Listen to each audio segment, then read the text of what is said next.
Now we know from many Islamic sources that the Jews of Medina kept busting Muhammad, and they proved that he was a fraud, a fake prophet, and a mushrik. Hence why they rejected him. We have made many live shows and videos in the past and proved that Muhammad, even after receiving 3 different chapters in the Quran, he was still worshipping idols while he was already a prophet, and you can find this evidence in the Quran in chapter 74, ayah 5.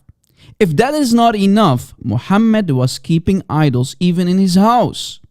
Hence, why Angel Jibreel stayed away and did not visit Muhammad for a very long time.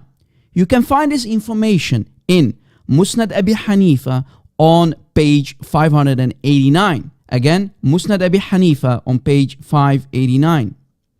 Now, without further ado, let me show you how Muhammad was busted by a Jew, proving that Muhammad, the Prophet of Islam, kept committing shirk over and over. Now, if we go to this hadith, we can read in Sunan an-Nisa, hadith number 3773. It was narrated from so and so, that a Jew came to the Prophet and said, "You, Muhammad, are setting up rivals to Allah, so you are committing shirk. You are associating partners with Him. You, Muhammad, say, whatever Allah wills, and you will. And you say, by the Kaaba." Did you catch it? By the Kaaba. That's what you said, Muhammad. So the Prophet, after getting busted, he commanded the Sahaba, the Sahaba, if they wanted to swear an oath, to say, by the Lord of the Kaaba. So do you see how a Jew busted Muhammad and forced him actually to stop committing shirk? And from now on, don't say by the Kaaba. From now on, say by the Lord of the Kaaba. So what would have happened if a Jew did not bust Muhammad? Do you think that Muhammad would have still committed shirk, saying by the Kaaba, whatever Allah wills and you will? So you see, Muhammad was a nice little mushrik. And a Jew had to correct Muhammad, busting Muhammad, proving that he is a nice little mushrik, the mushrik prophet of Islam. Now, when we ask Muslims, why do you bow down towards the Kaaba? They say, it is the house of Allah on earth. But does Allah live inside the Kaaba, ya Muslimin? The Muslims, without any hesitation will say, no, Allah does not live or dwell in the Kaaba. He is outside of creation. Then, ya Muslimin, why are you bowing towards it if Allah is not inside the Kaaba? Isn't that shirk?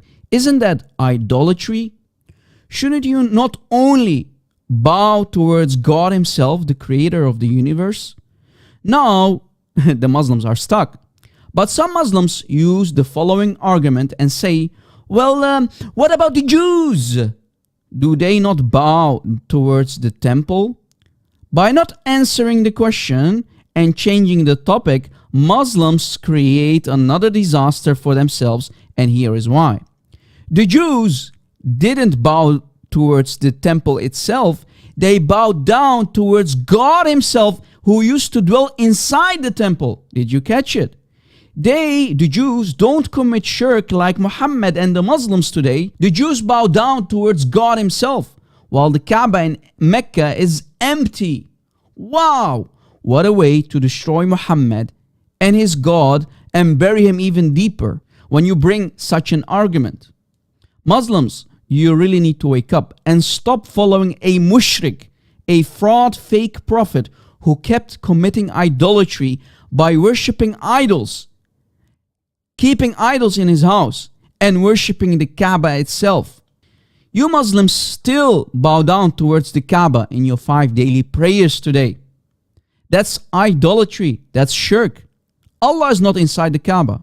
So why do you bow down towards it like Muhammad used to do?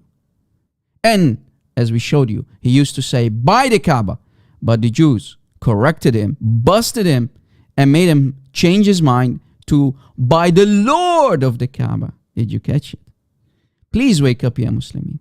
Leave Islam, stay away from Islam, and come back home to your Lord and my Lord Jesus Christ. Thanks for watching. Please share this video all over social media, and God bless.